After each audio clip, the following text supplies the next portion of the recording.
ወንጌል ቅዱስ ሉቃስ ምዕራፍ 7 ካፍቅዲ 1 ካፍቅዲ 18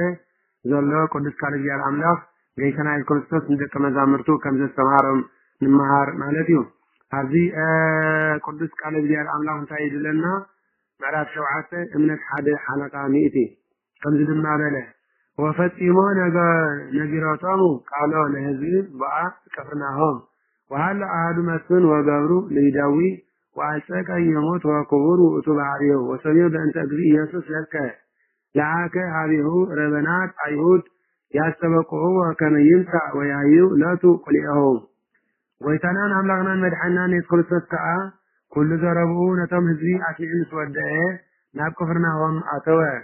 أبوك حنيمون مزق ردل سفتوى جنياز نبر حد حلقة مئتي نبره نزعل بيتنا كلسوس نسمع أتيو نقليو كحويلو نشما قلتا تايود نابولي يخو لمانا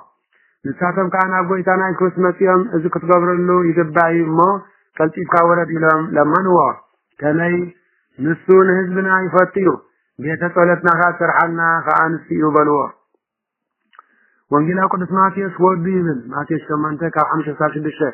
وانجيلا قدس لوكاس قنا قبرو مالت قليو بله إذا كان يسألنا كراجل كان تيجي تسبب لزوالده قبرو بلندر ودوئيو لنا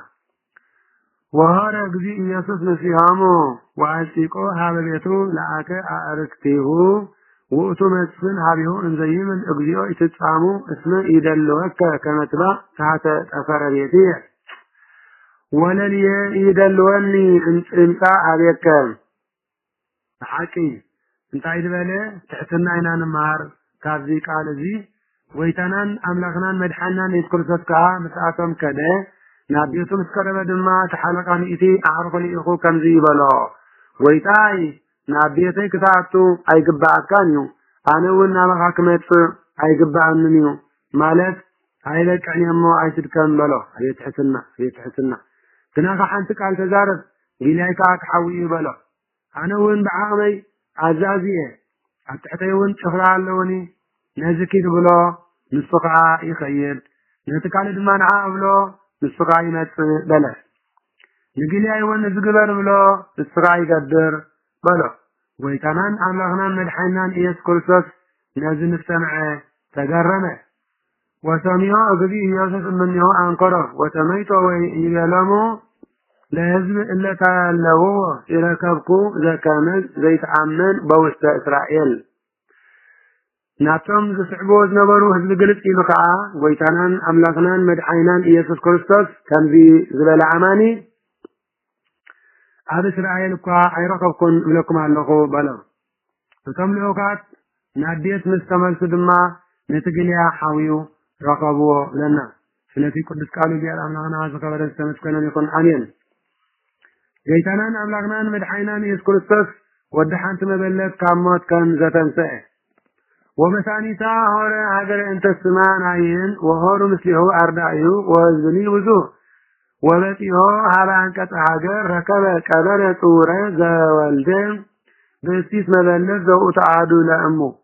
ጐይታናን አምላኽናን መድሓይናን ኢየሱስ ክርስቶስ ከዓ ንጽባሒቱ ናይን ናብ ትበሃል ከተማ ከደ ምስኡ ከዓ ደቀ መዛሙርቱን ብዙሕ ህዝብን ከዱ ናብ ኣፍ ደገታ ከተማ ምስ ቀረበ ንሆነ ዲል ሓደ ወዳ ዝኾነ ሓንቲ ደካ ሰበይቲ ስለ ዝሞተ ተፀይሩ ወፅእ ረኸበ ብዙሓት ደቂ ከተማ ከዓ ምስኣ ነበሩ ጐይታናን መድሓናን ኢየሱስ ክርስቶስ ምስ ረኣያ ረሕረሓላ እሞ ኣይትብከይ ከዓ በላ ቀሪቡ ነቲ ቃሬዛ ሓዞ ንፍቆ ይብል ማለት እዩ ነፍሲ ዝተፈለየቶ በድኑ ተንከየ እቶም ሕወርቱ እውን ደው በሉ ወይታናን መድሓናን ኢየሱስ ክርስቶስ ከዓ አንተ ጎበዝ ተንስ ለካለኹ በሎ ይትሙት ከዓ ተንሲኡ ቆፍ በለ አተኻኺሉውን ተዛረበ ወይታና ኢየሱስ ክርስቶስ ድማ ነዲኡ የገልግል ኪሎ ሃባ ንኹሎም ፍርሃት ከዓ ሓዞም ኣብ ማእከልና ዓብዪ ነቢይ ተንሲኡልና ኣምላኽ ንህዝቡ በፅሕዎ ይቕረይሉሉ እንዳበሉ ከዓ ንኣምላኽ ኣመስገንዎ ጌታናን ኣምላኽናን መድሓናን ኢየሱስ ክርስቶስ ከዓ ዝንኡ ከዓ ኣብ ኩላ ይሁዳን ከባቢኣን ተሰምዐ ለና ልኡኻት ዮሐንስ መጥምቅ ከዓ ደቀ መዛሙርቱ እዚ ነገር እዚ ነገርዎ ዮሐንስ ካደቀ መዛሙርቱ ክልተ ጠዊዑ እትዝመጽሲ ንስኻዲኻ ወይ ካለ ክንጽበይና ኢልኩም ኪዱ ንጎይታ ሕተትዎና በለ ናብ ጎይታ ለኣኾም ወበቲሆሙ እለ ለኣኮም ሓዲሁ ይበልዎ ዮሐንስ መጥምቕ ለኣከነ አቤከ ወይ አንተ ኑአ ዘይመጽእ ወበኑ ለካለ ዘንሸፈ ወፈወሰሙ ለብዝሃን ሰቢያ መደዊሆሙ እውን ህማሞሙ ወም አጋንንት እኩያን ወለ ብዙሃን እውራን ጸገወሙ ይራዩ እቶም ሰባት ከዓ አበይታና መድሓናን ኢየሱስ ምስበጽሑ ከዓ ዮሐንስ መጥምቕ እዚ ዝመጽእ ንስኻዲካ ወይ ካልእ ክንጽበይና ኢሉ ናባኻ ዲኽና በልዎ ሽዕበታት ዓሲያ ጎይታና ኢየሱስ ክርስቶስ ካብ ሕማምን ቃንዛን ካብ ርኩሳት መናፍስትን ዝሓዞም ህዝቢ ንብዙሓት ኣሕወ ንብዙሓት ዕውራን ከንዝርእዩ ገበሮም ጎይታና ክርስቶስ ከዓ ኪዱ ዝረኣኹሞን ሰማዕኩሞን ዮሐንስ ንገርዎ እንሆ ዕውራን ይርእዩ ሓንካሳት ይኸዱ ለምጻማት ይነጹ ሰማማት ይሰምዑ ሙታት ይስንሱ ኣለው ድኻታቱን ወንጌል ይብሰሩን ይሕጎስን ኣለው በኣይ በኣምላኽነተይ በኣይ በሓድነተይን ሰለስትነተይን ስላሴ ከዓ ዝኣምን ብፅዩ ደይዕንቀፍ ብፅዩ ኢሉ መለሰሎም ኣይባዕኪ ብድሕሪ ጎይታና ክርስቶስ ንዮሐንስ መጥምቕ ከም ዝወደሶ ከም ዘመስገኖ እምሃር ወሃሊፎሙ ኣርዳኢሁ ለዮሐንስ አዘይበሎሙ ለህዝቢ በእንተ ዮሐንስ መጥምቕ ምንተኑ ወታዕኩሙ ገዳመ ትርእዩ ብርሃኑ ዘይተሃወስ እምነፋት ወምንተኑ ወታዕኩሙ ትርእዩ ንስዮኑ ዘበሱይ በቀጸንተ አልባት ናሁ እለሰ ሩሲያን አልባስ ክብር ውስተ አብያተ ነገሥት ሃለው ወምንተኑ ወታዕኩሙ ትርእዩ ነቢየኑ هو ابنكم يعبي النبي ذوتو زبنتياهو تጽፈ ነው አነሲኑ መላእክየ ቅድመ ገጽከ ዘይጠይህ ፍኖተከ በቅድሜከ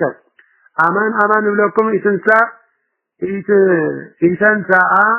እንትውልደ አንስት ዘይዓቢ ዮሐንስ መጥምቕ ወይ ምሂድ ጎይታና ክርስቶስ ከዓ በተምሎኻት ዮሐንስ ምስከዱ ጎይታና ክርስቶስ ተመዝቢ ብዛዕባ ዮሐንስ መጥምቕ ከም ዝኽብሎም ጀመረ እንታይ ክፍልዩ ናብ ምድረ በዳ ወጣኩም ብንፋስ ተሰው ዝብል ሻምብቆዶ እንታይ ክፍልዩ ዳ ወጣኩም ቅጭን ክዳውንት ተኸድነ ሰባይዶ እንሆ በቅጭን ክዳውንት ዘገጡስ አበዳራሽ ነገሥታት አለው እንታይ ክፍልዩ ዳ ወጣኩም ነቢዶ ወካብ ነቢይ እኳ ዝዓቢ ይብለኩም ኣለኹ እቲ ብዛዕባኡ ነው ኣነ መገድኻ ፀርግ ንኸይ ቅድሚ ካልእ ካለኹ ተባሂሉ ዝተጻሕፈሉ ንስዩ ባር ካብንስ ካብ ተወልዱ ካብ ዮሐንስ መጥምቕ ዝዓቢ ነቢ ሓደ እኳ ከም ዘይተላዕለ ብሓቂ ይብለኩም ኣለኹ ኣብ መንግስቲ ኣምላኽ ግና እቲ ንዝንእስ እሱ ይዓብይ በሎም ኩሎም ህዝብን ተቐበልቲ ቀረፅን ሰሚዖም ብጥምቀት ዮሐንስ ስለተጠመቑ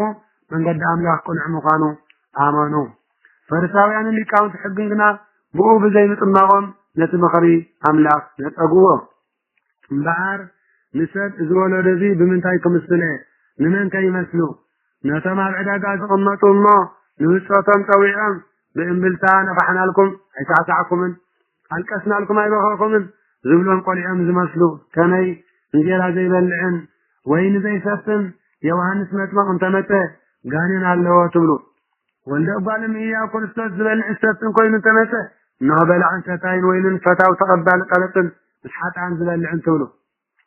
ጥበብ ግና ካብ ኩሎም ደቃ ተበረት ጥበብ ማለት ንጎይታና ክርስቶስ ብሓድነትን ብሰለስትነትን ኣሚንካ ምንባር ማለት እዩ ብሓድነትን ሰለስትነትን ኣምላኽን ኢየሱስ ክርስቶስ ኣሚንካ ተባሪኽካ ምንባር ማለት እዩ ኣንየን ንኣምን በቃለ ወንጌል ቅዱስ ወጎይታ በቅዱስ ወንጌል ንኣምን ኣድሕነና አሜን አሜን አሜን